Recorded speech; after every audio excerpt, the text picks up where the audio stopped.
يويا ماس يويا المانا يا بكجرت مرتو نجيني كن جكواقا كرم ملاكو لرامد سنادك أبو ورئيس الإبرة في اللي كم نبلتن نجانو بتري سن الجنة ورئيس الإبرة في اللي كم نبلتن.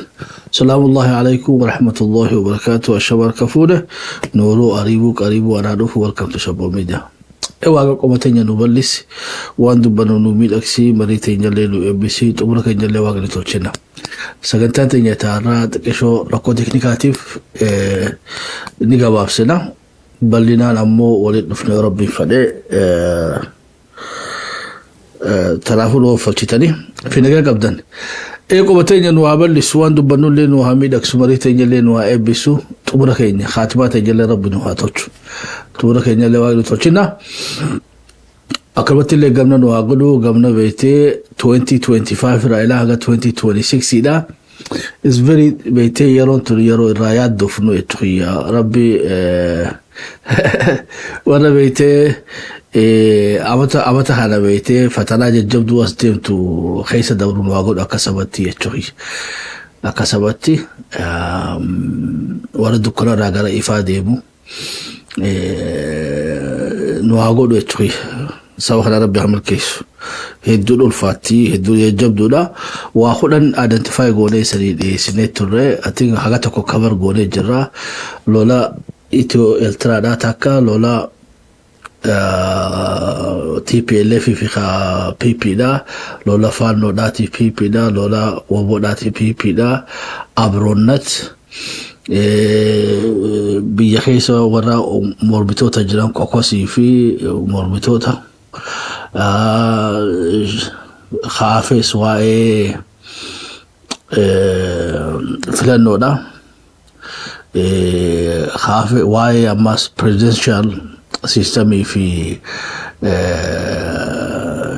بيتي فيدراليو في جغرافيكا في فيدريشن يمو ديما سديت وكم تقوماس واي سغلافا واي جيوبوليتكس داتي خغاف افريكا دا وان كان سغلان كان غا جلدي ما جرا اما تكوچا هنا يوان تكونا في تكوچا سيس بورو فكلا افتاتي دانا wani lugone mali kaptilen hundinuga wan science tiwala lan feti chuya rawda shabobidia khalal tantate olorrat intiye fanno chuya فاشيستي أبي أحمدي ما خلامتي توي وني راس واجرو سبني خوني أورموما أورميا في أورميوما تنارتن دونه ليرو أما تكوتش أما سديم يرو جون أما وتوجي أما تخنرا إلى أما تدوف وتوجي ساعات أنا يربي فدية تشلوافه بتهرين بيتنهني مرتوتي توي كونترات نخا هاريات وسديم توي أما مالكيس جرا akabete biya tobiya banantana wan kurna kanatu gudun fage fate choy waligalla ega ada oromoti inta takalalatanitik alima khudanitu rawal gehe toy alima khudanitu khurnanu mangudu ergata warati warga khurna kana kamil lale inta tara inuf kana fi fuwan bete ifdan dese choy kharafga kharasa insawatehen wala lu nafta tafata jirada akaga nubat abdi gudagam kharati tafata jurulle methodology science awate fudanne multidisciplinary chukara bete rogo hundanu khara ogumma fi bekum sarati undayn fudanna jara even sabira khonne datale technology amayala artificial intelligence اللي فيدا مودان وان أصديما predictable ولا تتفتاجر خليسا بلنا واي الليتريادا يسريب سنة شوي full scale war ila demo jiramo proxy ila demo bete dangara wato to ila demo cold war khajuga percentage dan kalisa leseni khani khala wani godo dan denyuga wa science ratin dole it is just olala mitiyecho guys is open for debate nami bete khala rawaya methodology khana rawaya la tiwala luk abnu khaqabata yurata welcome to yolati dan now nuti verjinii keenya isanii dhiyeessine isanillee gaa keessan laaltanii lakkii akka isan keessan kana percentagein kana olii kana gadi nuti saragaan keenya kana akkasitti gaa oli dhuftee wal qaruun gaaroo na fakkaatti jechuudha. So nuti gara keenyaan tattaafataa jira.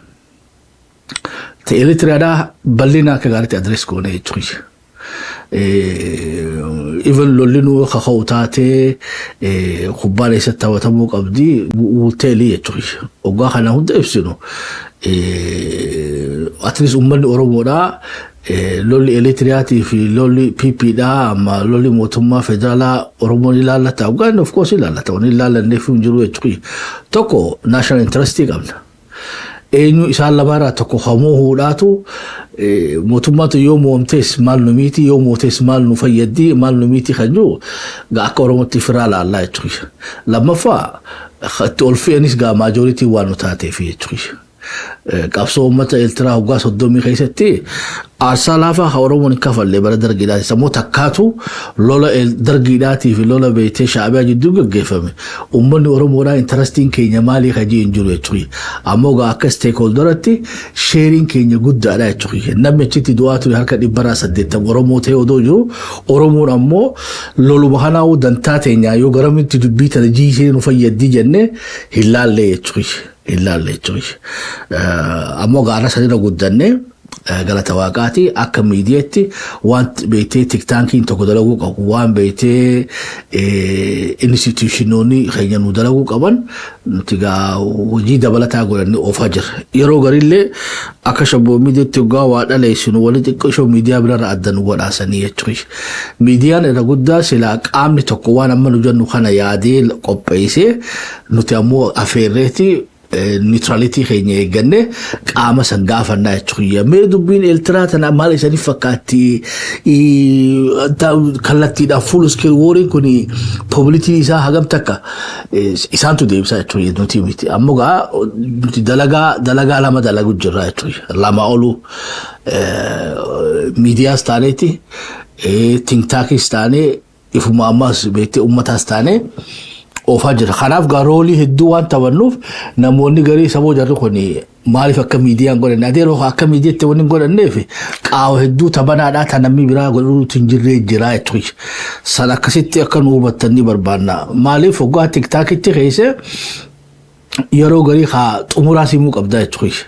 Faandingii lafa keessee analysis gootee maajirrattis recommendation kee takka lama sadii waggaa keessu woo isa miidiyaadha maal godhuu tana keessa seentanii adeeroo haa eenyu tana kabiraa eenyu godhu jira jechuudha.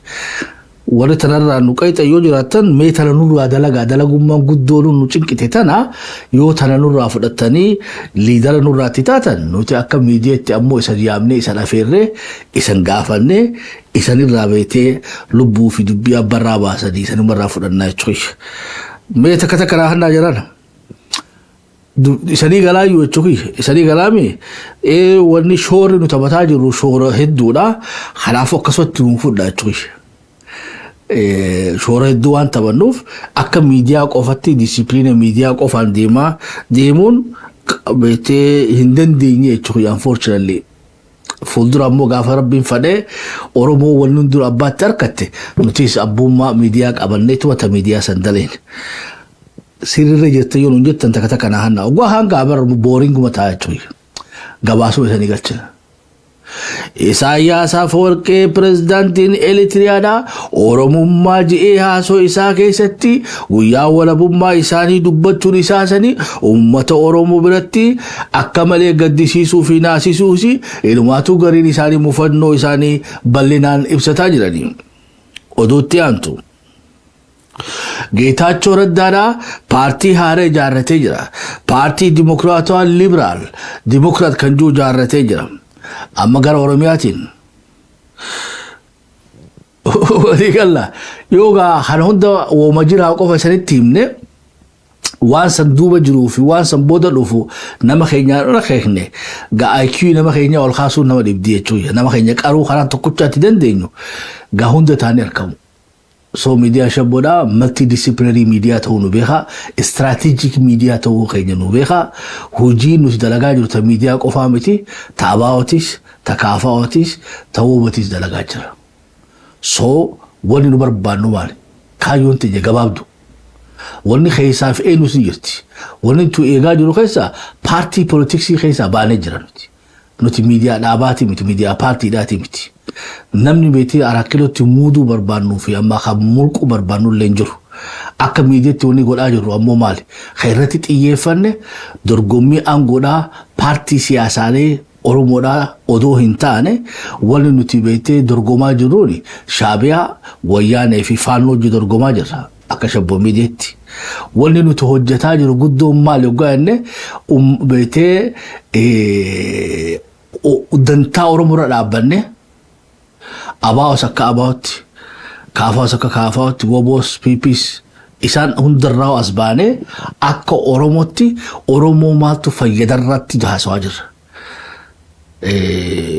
Tana jechuun dalagaa teenya guddoon tanu dalagaa jirru wali tana daleenuufis Oromoon beetee hadurfamuu qabutu Oromoo abbaan dhimma Oromoodha. Wanni taan hundi tajaajiltu bara. Akka biyya Arabaa maadaamii ni jirtu jarri kan daleeyduudha jechuun. So nuti akka shabboo miidiyaatti akkasitti amanna. Uummanni Oromoodhaa maadaamii abaa'oo fi kaafaa'oo fi woboodhaa fi yoo feetan piipilleetti dabaladhaa isaan kun hundinuu haddaamaadhaa jechuun. Kichina uummata Oromoo keessatti dalagan. Kanaafuu nyaata Oromoo fe'ee tokko dalagan barbaanna jechuun. Akka beektii mana Oromoodhaa bareechan barbaanna. So isaanis accountable godhuudhaaf ni tattaafanna. Hojiin teenya guddoon gaatanuma. Akka nu hubattanii fi akka nurraa guddifattan abdii guddaa qabna. Eertiraa fi Itoophiyaadhaa jala deemanna. Haga amma arkinee jirutti lolli guddaan deemu harka guddaadhaan waa lama deemu jirama. Waa lama. Wanni lama ammoo potentiaalii ni jirti. Tokko kallattiidhaan lola beetee Eertiraa fi Itoophiyaadhaa yeroo ammaa tana keessatti wanni kun lola beetee very expensive.